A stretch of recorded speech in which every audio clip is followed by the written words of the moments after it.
Le Premier ministre sri-lankais effectue une visite officielle en Chine qui durera 3 jours. De part et d'autre, on attend des discussions à haut niveau pour promouvoir les mécanismes de coopération relatifs aux affaires économiques, l'investissement et à la technologie.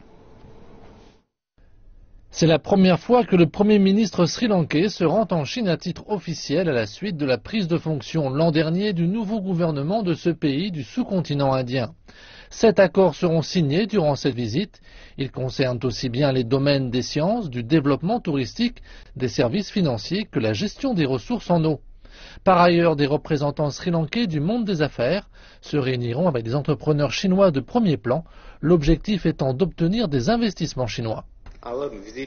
Notre visite d'aujourd'hui est importante car nous évoquerons et finaliserons le cadre de travail de la future coopération entre nos deux pays, de la coopération stratégique.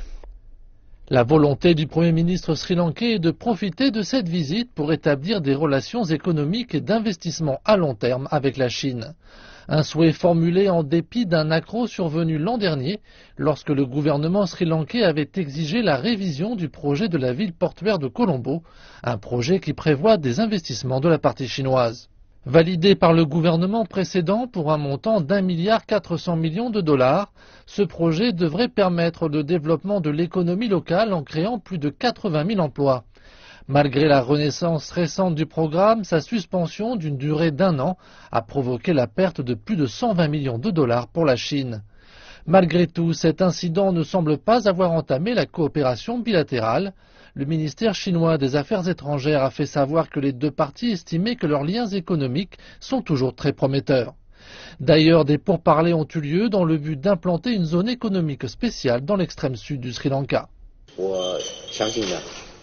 J'estime que cette fois, votre visite améliorera grandement le partenariat stratégique sino-sri-lankais et qu'il injectera une nouvelle vitalité dans les liens bilatéraux.